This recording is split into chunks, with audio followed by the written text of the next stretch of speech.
Hi, this is Alex from phpacademy.org, and this is another video tutorial for the new Boston. Now in this tutorial we're going to be lightly touching on the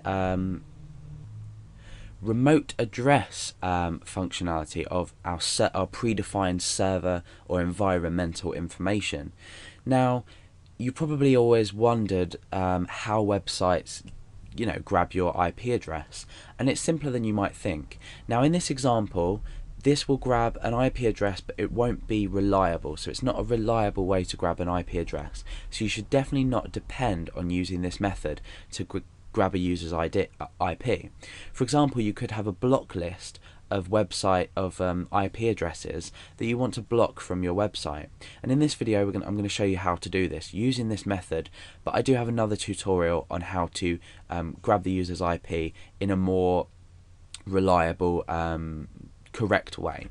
So I've got this file called conf.inc.php, and that's going to contain the dynamic a dynamic variable that's going to be updated based on the user's IP address. So the first thing we're going to do is create that, echo it out in index.php, we're going to preview it in our browser, and then we're going to learn how we could block this IP address. So I'm going to block myself from the website. Okay, so let's start by creating a variable, and I'm just going to call this IP address, and I'm going to make that equal to, we're using the same syntax, so it's $_server. Now inside here we need to type remote underscore, and it's not address like this, but it's a shortened version of address, so it'll be add, yeah, like that, so addr. So we have this remote address in here, which is now corresponding to this variable here, and we can echo that out on PHP, index.php.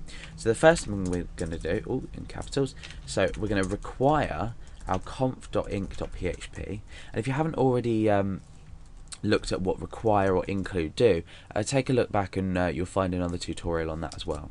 So we've required our file. Let's just refresh our page to make sure everything's working. Yeah, everything seems to be working. Now what we can do is echo out that variable that we've defined in here. So that's IP_address. So it's IP address. And let's refresh the page.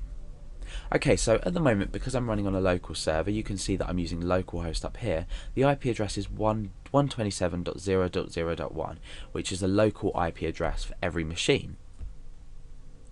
So now, how do we go about blocking me from this? Well, it's absolutely simple. Let's go into conf and create an array of IP addresses that we want to block. So IP blocked equals array, and we're going to create some IP addresses that are blocked. So 127.0.0.1, and let's just make up one, so we'll say 100.100.100.100. So it's a load of rubbish, but this is the one here that we are going to use as the example. We're going to search through this whole array though. So now what we can do is in this conf file as well, is we could include this in here or our index.php. It doesn't matter whatsoever. Let's do it in index, so it looks a bit neater.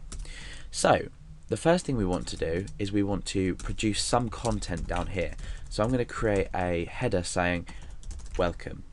Okay, now this is displayed currently because we haven't created a function to block our IP. However, up here what I'm going to do is I'm going to start a for each loop, and then I'm going to create my block, and then so what we're going to do inside this for each construct is we're going to take each element of this array and check the current IP address against each one, and then if it does happen to be blocked, we're just going to kill the page. So we're going to use the die or the exit function to kill the page. So for each, and by the way, this should come up the top of your script if you are actually going to use this, but like I said before, this is an unreliable way to grab an IP address. So for each, let's go back to our variable, it's IP_blocked. So for each IP blocked as IP, so this is each IP, so as we run each loop of this, IP will correspond firstly to 127.0.0.1, and then 100, and then 100, blah blah blah. So let's just echo these out so we know that it's working. We'll put a break there, and we'll echo out IP. So let's just refresh the page and see what happens.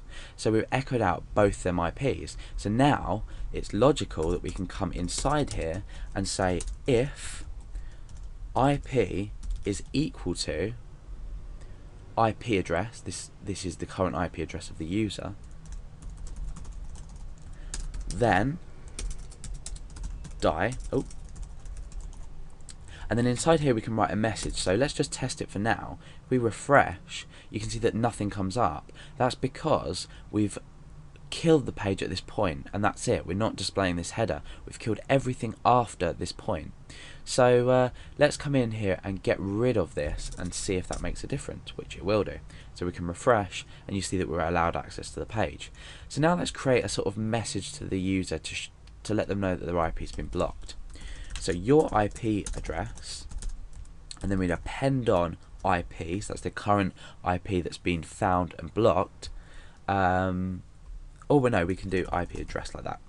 So IP has been blocked. Okay, so now let's refresh. Your IP address 127.0.0.1 has been blocked. So that's a simple way to grab the IP address of the user and then perform a couple of checks. I mean, I've just done this as an example, just a bit of use out of this variable here, but this isn't obviously, like I said, the greatest way to grab the user's IP address, but there will be a video, well, there is a video on that in this series that allows you to grab the actual IP address of the user.